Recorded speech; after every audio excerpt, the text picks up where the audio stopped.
Hi all, my name is Gulshan working as an assistant professor, AI and DS department, SNS College of Engineering.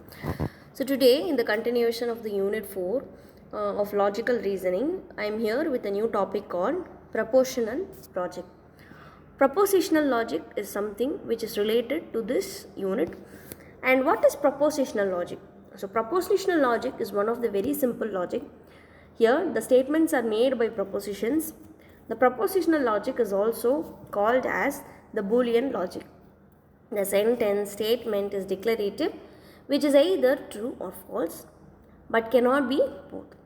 Questions, opinion and commas are not allowed in this propositional logic. Now we will see what is actually the propositional logic, which statement can be a propositional logic. So the first example states that students are studying in college. So this is a propositional logic. Now see in the fourth statement, that is 4 plus 2 equal to 5.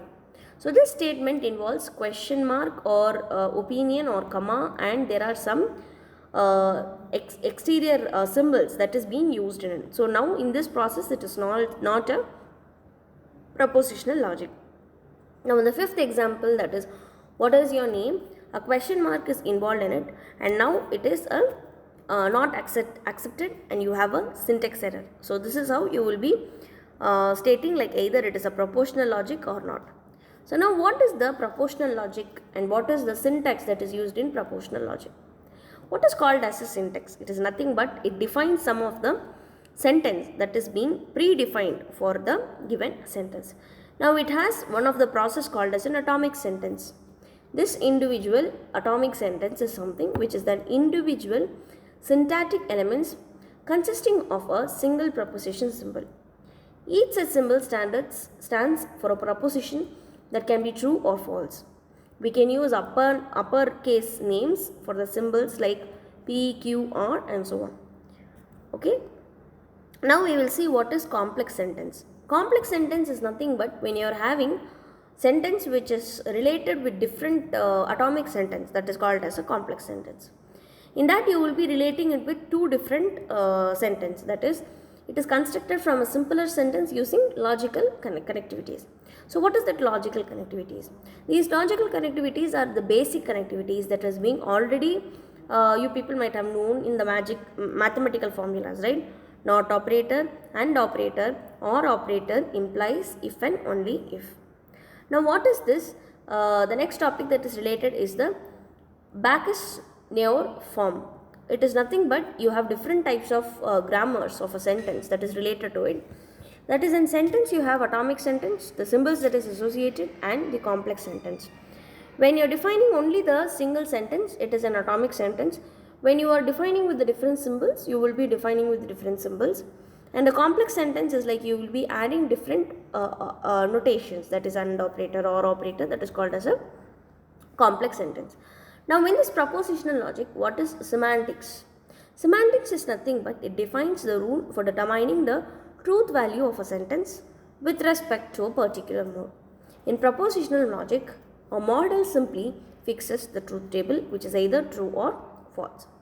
Now in this propositional logic, the semantics for the propositional logic must specify how to compute the truth value of every sentence, and this is done using recursively. All sentences are constructed using the atomic sentence and the 5 connectivities. It will also specify how to compute the truth of the atomic sentence and how to compute the truth of the sentence formed with each of the 5 connectivities.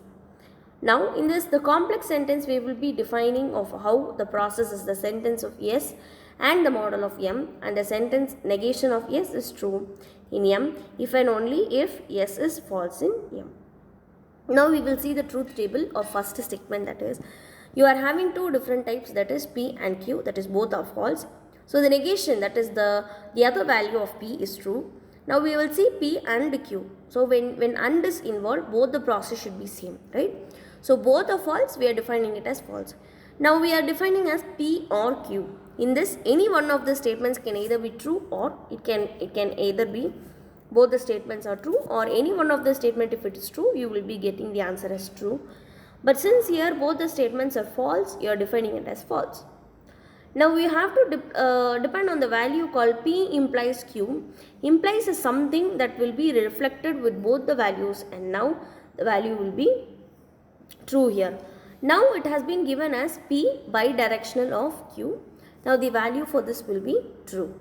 Now in this simple knowledge based agent, we will be constructing an example which is based on it. Now in this simple knowledge based agent in the Wumpus world, you have different knowledges, right? That is, they are stating the first statement as P of I comma j, which is nothing but you have a pit in the I comma j, and when they are defining it as breeze, it is B. Now when it is a no pit format, it is negation of P of 1 comma 1. Now they are defining two different process, that is R2 and R3. They are telling it as B1 comma B2. B is nothing but you are having a breeze in 1 comma 1 or not. So where is this breeze is? You will be doing the OR operation at pit of 1 comma 2 and pit of 2 comma 1. That is, you will have the breeze either in any one of the positions. Now the breeze in the other process, you will be defining it as pit of 1 comma 1 or 2 comma 2 or 3 comma 1. Now we are defining the process of R4 and R5. R4 is not a breeze and R5 will be breeze. When you are defining a conjunction formula for all these, you will get a knowledge based representation. Knowledge based representation is the process that you will be doing the conjunction for all the statement, and you will be defining a knowledge base. Knowledge base is nothing but the resultant state that you are arriving in the process. So this is how the process is actually, the propositional logic is actually about, and how it can be dealt with the Wumpus world. In the next video, I will be meeting you with some other different topic. As of now, thank you.